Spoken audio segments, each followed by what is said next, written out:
Vamos lá então.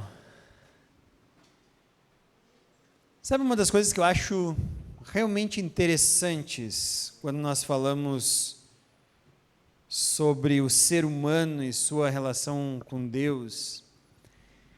É quanto Deus se agrada de um peregrino. Parou para pensar nisso?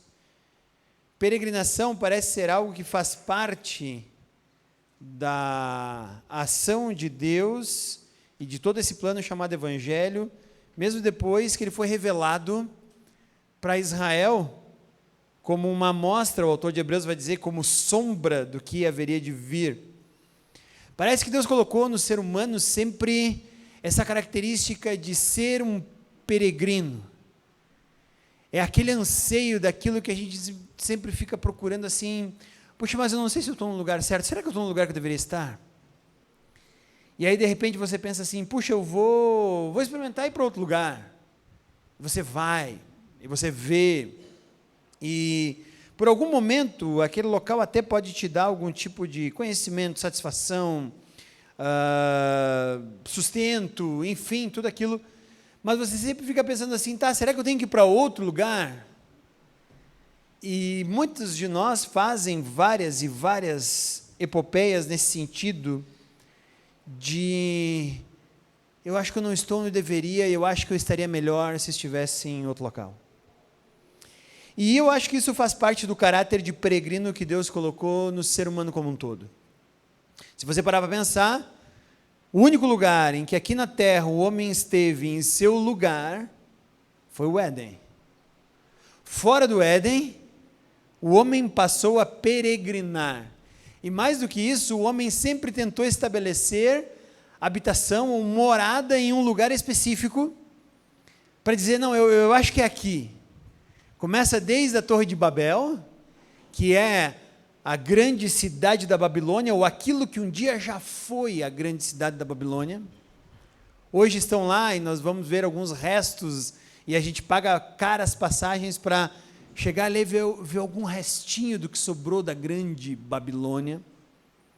É o Egito, né, que hoje o Cairo está lá, crescendo onde foram as pirâmides, nas diversas capitais que o Egito já teve durante a sua longa existência, e a gente vai lá para ver os restos do que ainda sobrou de uma grande civilização que um dia dominou o mundo, assim como os babilônicos, e ok. Ou a cidade do México, que nós vamos lá visitar, o que sobrou da grande capital asteca, da Tenochtitlan, que está lá, volta e meia, sendo escavado, da Roma, que um dia governou o mundo, e nós vamos lá e temos o Coliseu, tem alguma pilastra de algum imperador, tem alguma coisa, mas não é mais, já foi, da Atenas, que um dia governou o centro cultural do mundo, Londres, que já foi a capital do maior império que o mundo já viu, e hoje está lá, a mesma Londres, mas é um arremedo daquilo que já foi, mesmo que modernamente falando. E a Nova York, que vai virar o próximo, talvez, esqueleto de uma representação de alguma grande civilização.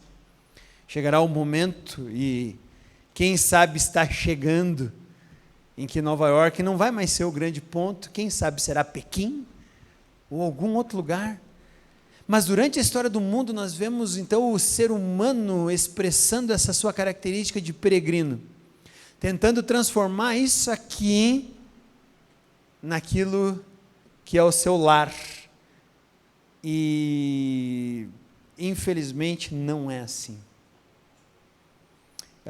Já li em alguns livros a ideia de que Deus colocou no ser humano um desejo, uma ansiedade pela eternidade, e a não ser que você consiga chegar no Éden, não há lugar aqui na terra que vai te fazer se sentir em casa. Por mais que possa te fazer se sentir tranquilo, possa te fazer se sentir em paz, possa ser mais bonito do que um, possa ser mais feio que o outro, possa ter algo da tua cultura em algum lugar, ou não, não importa onde você estiver, seremos sempre peregrinos na terra. Deus chama Abraão para peregrinar da sua Ur dos Caldeus para uma terra que ele havia prometido. Deus chama seu povo lá do Egito para voltar à terra em que ele havia prometido. E tudo isso para exemplificar aquilo que hoje nós comemoramos no Natal. O Natal é magnífico porque o Natal é a época de Deus peregrinar. Parou para pensar nisso? Jesus veio ser um peregrino na terra. Jesus está deslocado porque o seu local é com o Pai. Em João 14, ele promete para todos aqueles que estavam ouvindo suas palavras: estou indo preparar-lhes morada. Jamais chegaremos a um lugar que poderemos completamente chamar de lar, que não seja o céu. Jesus sabia disso, por isso ele peregrina pela terra. Você diz assim: qual é a casa de Jesus? Os pais eram de Nazaré, mas tem que ir até Belém para que ele nasça. Ele vai até o Egito, do Egito volta, se estabelece na Galileia, provavelmente em Cafarnaum, mas estava sempre para lá e para cá, peregrinando e chamando pessoas para peregrinarem com ele. Jesus é a essência daquilo que nós podemos dizer: nosso lar não é aqui, mas enquanto estamos aqui, cumpriremos o chamado de Deus para nós. O Natal é tão somente, então, a oportunidade de vermos Deus no seu caráter de peregrino, nos chamando de volta para aquele que é realmente o nosso lar. Por isso, eu não quero que ninguém se sinta ofendido pelo que eu vou falar agora. Eu não concordo com a ideia de que quando Jesus voltar, ele vai restituir o seu povo, que é a igreja mais Israel, na cidade de Jerusalém, porque ali é que estão as promessas dele. Quando eu leio a Bíblia, eu não vejo isso. Eu vejo que o único lugar em que a igreja e todo judeu piedoso e todo aquele que depositou plenamente sua fé em Cristo se sente à vontade é o céu. Então, o que eu tenho para te dizer hoje é que esse anseio só vai ser suprido quando você estiver em casa. Quando o Pai estiver te recebendo no céu, dizendo: bem-vindo, filho amado. E é isso que eu quero lembrar para você antes de ler o texto que eu preparei para nós hoje. E eu espero que tenha sido Deus me levando até esse texto. É um salmo chamado Salmo de Romagem. Você vai dizer: por que Salmo de Romagem? O que é isso? É um salmo de romaria. Por isso, então, um salmo de romagem. Era um salmo que os israelitas liam enquanto estavam peregrinando dos seus locais de morada até a casa de Deus, que nessa época aqui era referência ao templo de Jerusalém. Então, por isso, chamado então de salmos de romagem, salmo de peregrinação, é por isso. Enquanto se cantava esse cântico que nós vamos ler hoje, eles o faziam enquanto estavam peregrinando de sua casa até a casa do Senhor. E é isso que está, essa característica de um salmo de romagem. Você deixa aquele que é temporariamente o teu lar e você vai até a casa do Senhor. Então é um salmo que hoje nós podemos cantar, porque nós estamos nos preparando para chegarmos aonde Deus está lá nos esperando. A casa que Jesus foi preparar lá em João 14, e nós vamos um dia poder adentrar lá. E esse salmo, ele nos lembra que enquanto somos peregrinos, qual deve ser a motivação do nosso coração. É por isso que eu gosto muito desse salmo.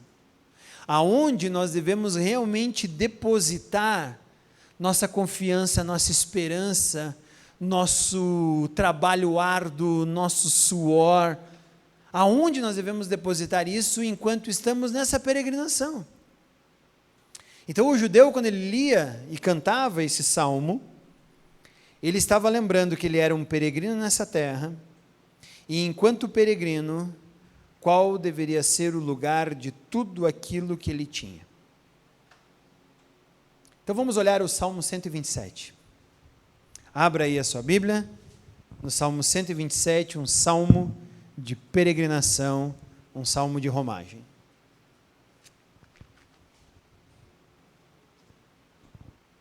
Abriu?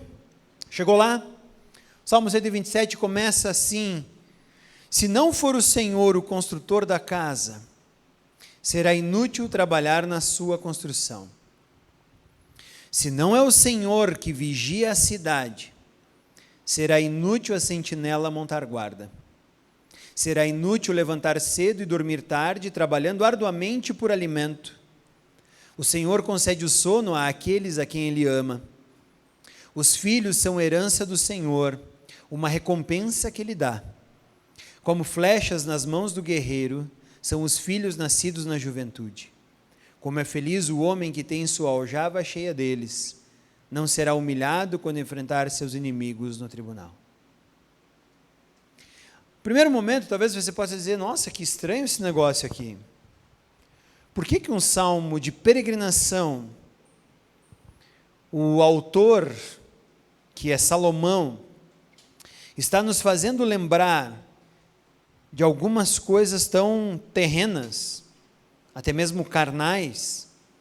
Ele está falando ali de uma casa, ele está falando de a manutenção dessa casa, da guarda dela, né?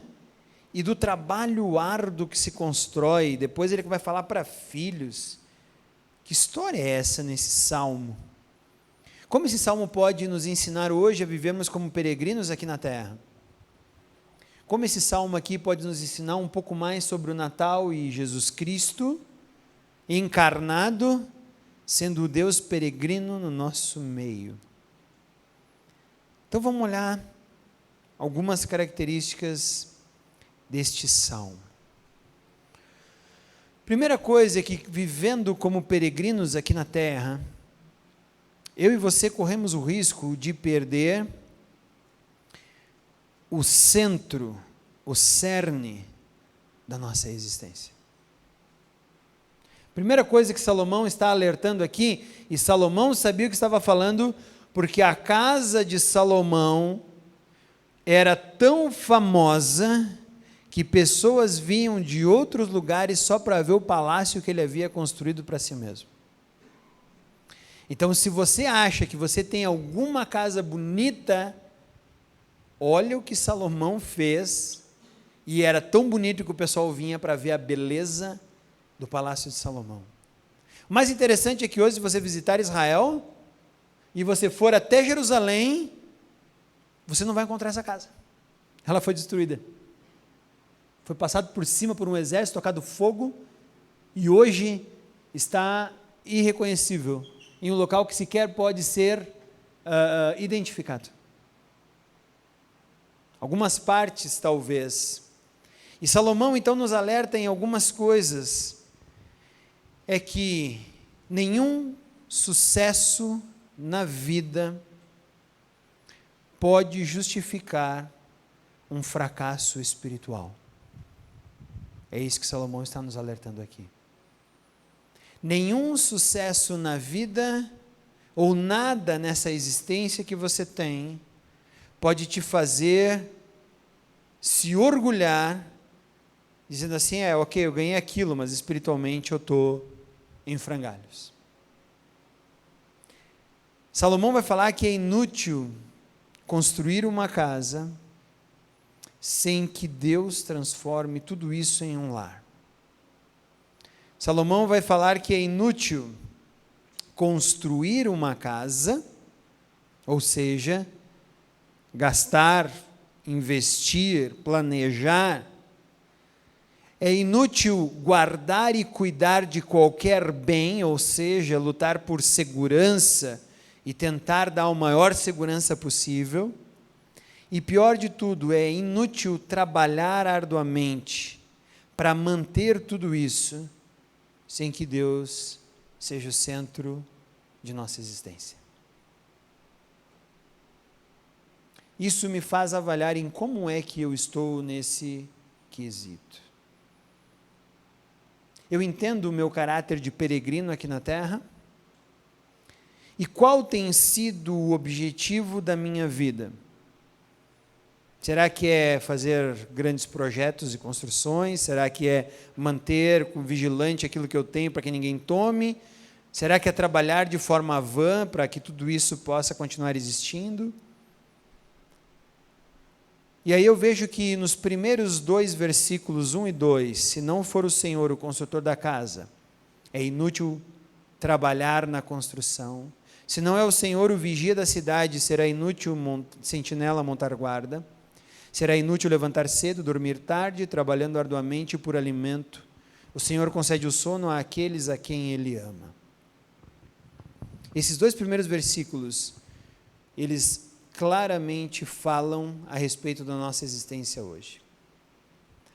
E eu separei 3 partes para esses 2 versículos aqui: a construção vã, a vigilância vã e o trabalho vão. Poderia ter chamado de inútil, mas eu achei que vã ficaria melhor. O que é a construção vã? É quando eu não entendo o meu caráter de peregrino na terra e eu me lanço a grandes projetos aqui na terra. Quero que o meu nome permaneça. Quero deixar um legado cultural aqui nesse lugar, e aqui eu quero construir alguma coisa que seja grande, algo que seja realmente assim, extremamente bonito, belo, admirado. Quando as pessoas passam, elas olham e dizem: nossa, isso aí sim. É um trabalho pesado e uma fadiga para tentar chegar a um sucesso que na verdade não é.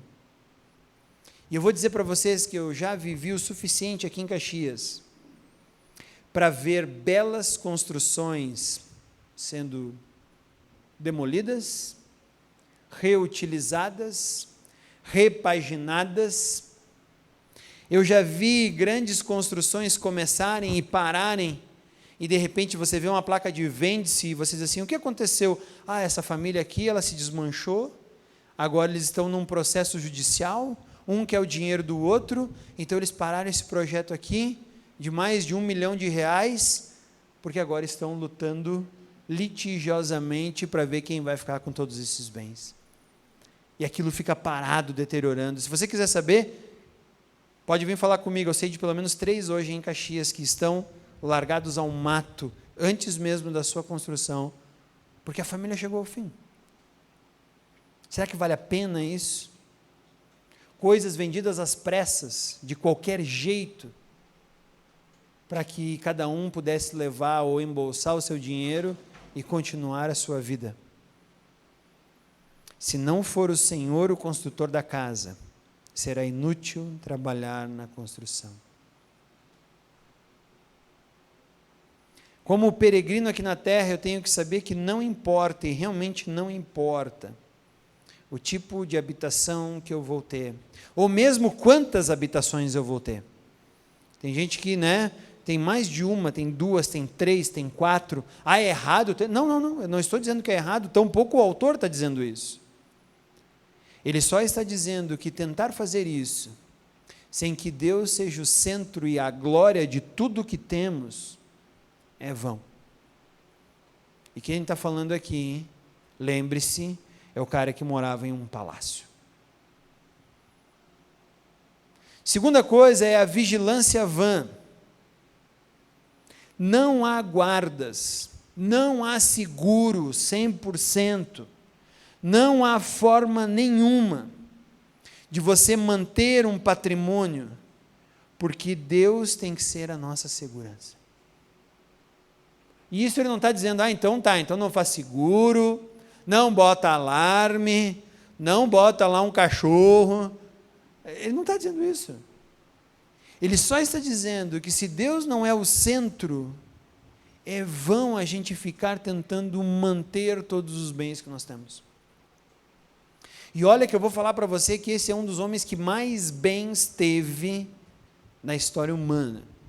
mandava trazer cavalo do Egito, mandava trazer roupa da China, mandava trazer e se vestia com a maior glória que um homem poderia se vestir. Tudo ao redor dele brilhava, o que não era de ouro, era de bronze. Tudo tinha que brilhar ao redor de Salomão.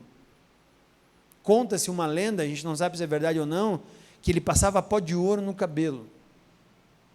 Eu acho que não é tão verdade assim, mas também eu não duvido. Esse cara fala que é inútil se não é o Senhor que vigia a cidade, inútil a sentinela montar guarda. Inútil ficar ali tentando manter aquilo. E por último, o trabalho vão. Não tem aposentadoria digna aqui na terra. Então, se você está planejando, não, estou só esperando o meu momento de aposentar, vou morar em outro lugar, vou fazer um outro negócio, vou ficar de patas para o ar numa rede o dia inteiro. Salomão está dizendo que não há aposentadoria digna aqui na terra. Então eu não posso me aposentar? Ele não está falando isso. Ele só está dizendo que você pode procurar o maior paraíso aqui da terra, não será suficiente e não vai aplacar essa vontadezinha que você tem de estar em casa. Por quê? Porque vai ser inútil levantar cedo, dormir tarde, trabalhar arduamente por alimento, porque o Senhor concede sono, e esse sono significa tranquilidade, descanso, paz àqueles a quem Ele ama. Então você pode, talvez, quem sabe, um dia nunca conseguir se aposentar, morrer antes disso, mas se Deus é o centro da tua vida, é nele que nós descansamos. Deus sabe aquilo que nós precisamos e dá de boa vontade a todos nós. Por isso, essa ideia da aposentadoria vai chegar o dia em que lá na frente serei eu feliz. Querido e querida, se você não está feliz exatamente agora, nesse momento, revise algumas coisas na tua vida. Reestabeleça algumas prioridades. Diga não para algumas coisas que talvez você precise dizer não. Porque a felicidade não é um local onde nós vamos chegar no fim da vida. A felicidade é viver com Cristo em todos os momentos da minha existência, até o momento em que eu for chamado à eternidade. Isso não quer dizer que eu não vá passar por momentos de luta, de dificuldades e momentos de pressão aqui. Mas a felicidade não é um lugar para chegar. A felicidade é a caminhada que nós andamos com Cristo aqui na terra. Isso Ele prometeu várias vezes no seu Evangelho. Conhecereis a verdade liberta você. Isso não é uma felicidade? Claro que é. Obedeçam, andem comigo, estejam em mim, deem fruto estando em mim, porque quando estiverem em mim, darão muito fruto, meu Pai vai ser glorificado por vocês darem muito fruto. Mas se vocês não estiverem, ou melhor, sem mim, vocês não podem fazer coisa alguma. Então estar em Cristo é felicidade. Não uma felicidade aquela que o mundo vende aí fora, mas uma felicidade de estar tranquilo aonde quer que nós estejamos, porque realizamos tudo nele e realizamos tudo para ele. Salomão entendeu essa primeira parte desses 2 primeiros versículos do Salmo 127. O Senhor precisa estar nessa casa, senão de nada adianta construí-la. O Senhor é que precisa ser a segurança, de nada adianta se não for vigiá-la, e o Senhor precisa receber o benefício de nossa existência, senão de nada adianta trabalhar arduamente. Sem Deus, a nossa vida vai se limitar a vamos correr uma corrida para ver quem morre com mais bugigangas. Não é assim? Vamos ver quem morre com mais bugiganga, vamos ver. Morreu fulano aqui, vamos contar. Né?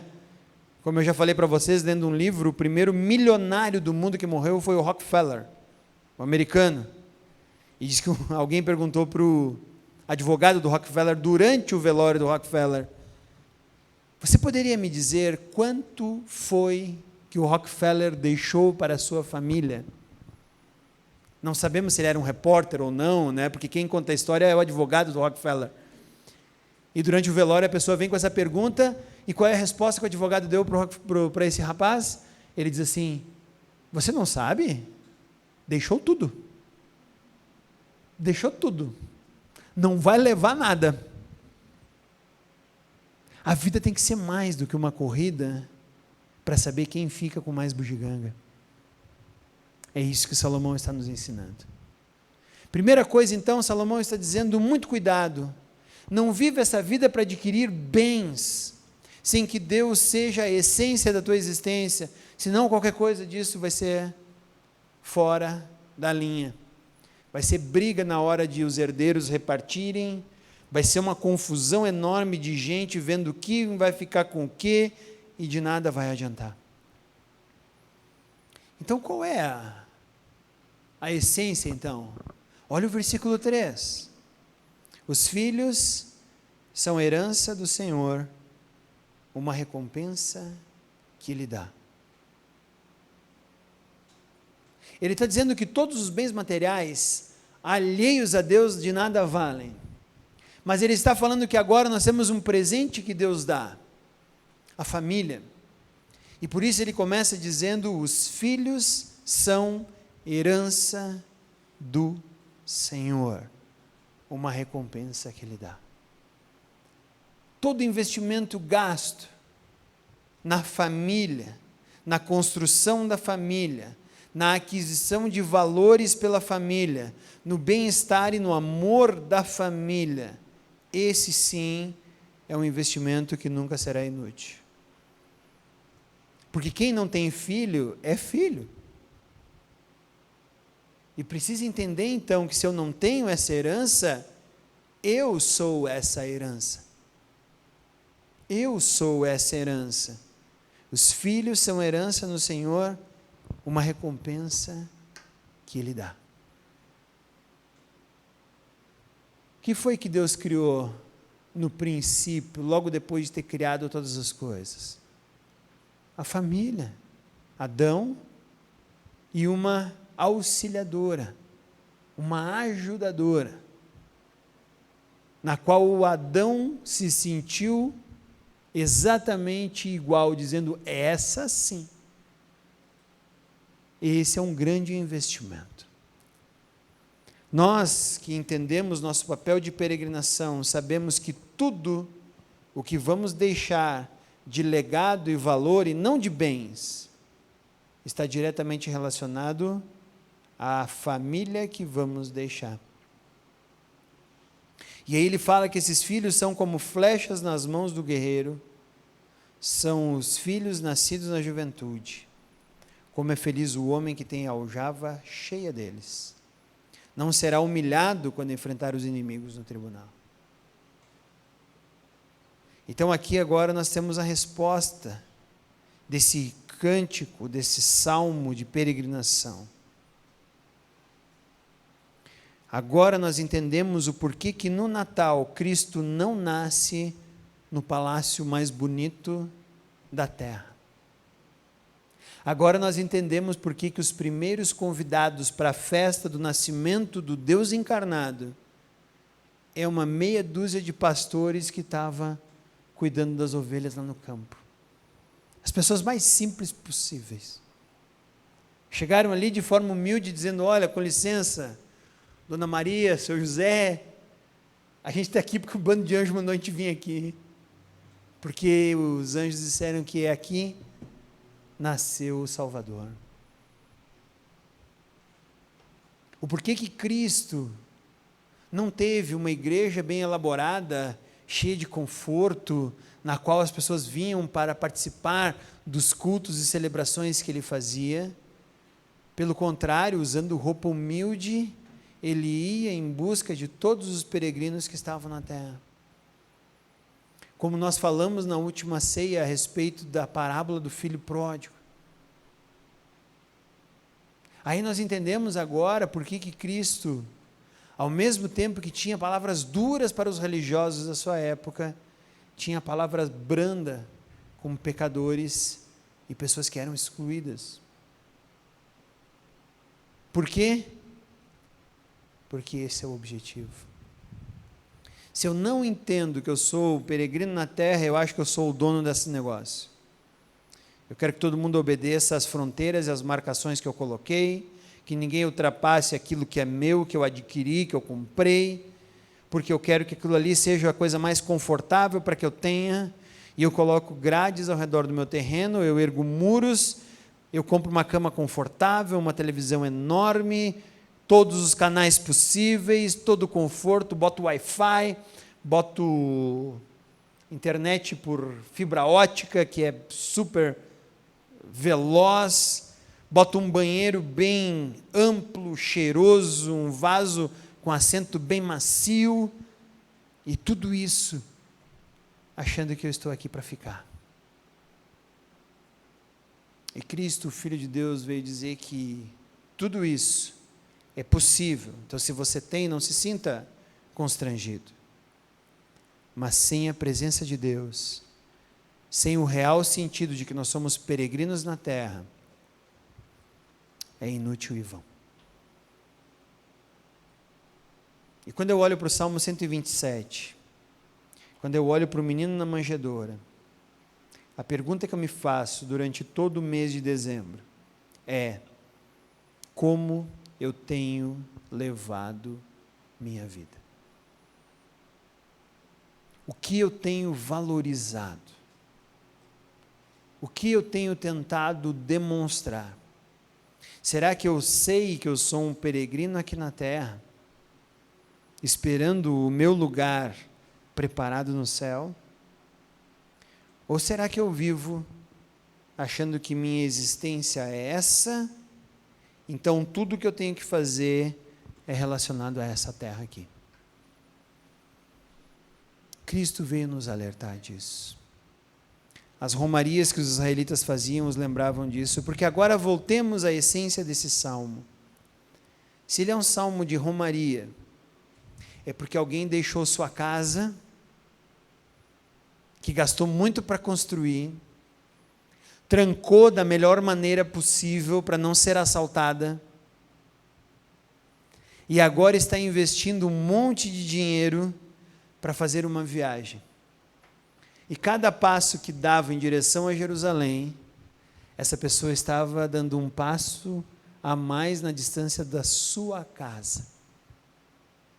Quem sabe quando essa pessoa chegava para dormir em algum lugar, em alguma estalagem, em algum lugar, o que vinha na sua cabeça é: como será que está a minha casa? Ela não tinha, nessa época, nenhum tipo de segurança para ligar e dizer: ô, senhor Edgar, o que foi? Seu alarme está tocando, tá? Mas fica tranquilo, já estamos mandando uma escolta armada lá para ver o que está acontecendo. Não tinha um sensor para quando o bandido passasse, acendia a luz. Não tinha um Wi-Fi para eu ver as câmeras da minha casa. Será que está tudo em ordem? Deixa eu dar uma olhadinha aqui nas câmeras. Não, olha, parece que está tudo bem. Essa pessoa tinha que confiar muito que Deus ia guardar a sua casa, enquanto ela estava peregrinando, para chegar à casa de Deus e retornar, que aquela casa estaria lá. Essa é a essência de um salmo de romaria. E Deus está dizendo para essa pessoa: vem na minha direção, e enquanto tu estás fazendo isso, fica tranquilo, eu estou cuidando do que é teu. Será que nós acreditamos nisso mesmo?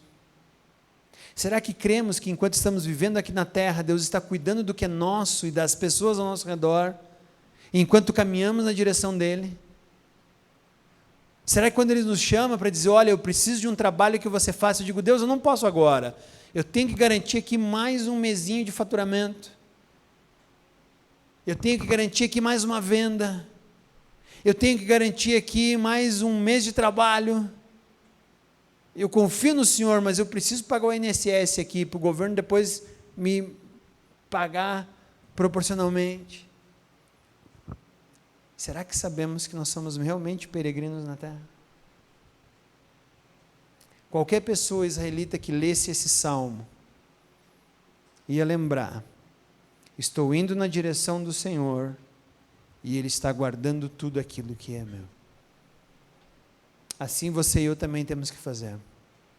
Enquanto andamos aqui na terra, na direção de Deus, confiarmos que Ele está cuidando de tudo aquilo que Ele nos deu. Vamos baixar nossa cabeça? Vamos orar.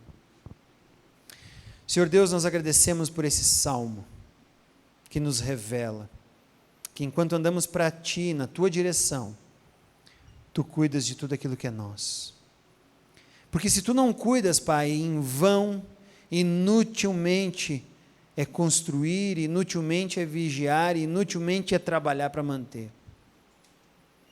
Então, Senhor, nos ajuda agora a termos realmente esse espírito de peregrinos, como Paulo mesmo nos alertou, a nossa cidadania não está aqui. A nossa cidadania está nos céus, guardadas por Ti.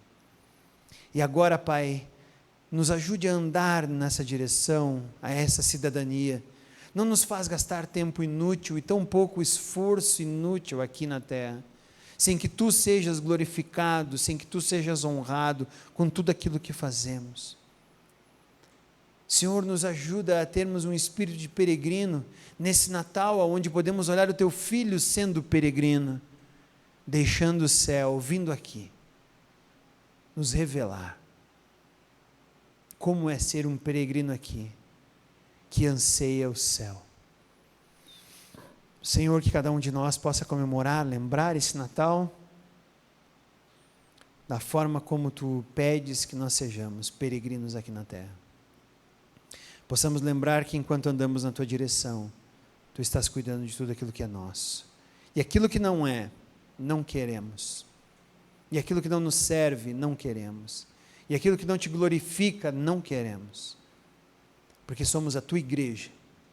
E como tal, queremos andar na Tua direção até o dia em que nos chamar, Tu vai nos chamar para estarmos contigo. Na Jerusalém celestial, aonde as ruas são de ouro, tudo é coberto de pedras preciosas, não há choro nem ranger de dentes, e não precisamos de estrela alguma para nos dar a luz, porque nosso Deus e o Cordeiro são o nosso sol. Obrigado, Senhor, por isso. Jamais tire de nós essa visão, para que possamos viver aqui na terra dessa forma. Em nome de Cristo. Amém.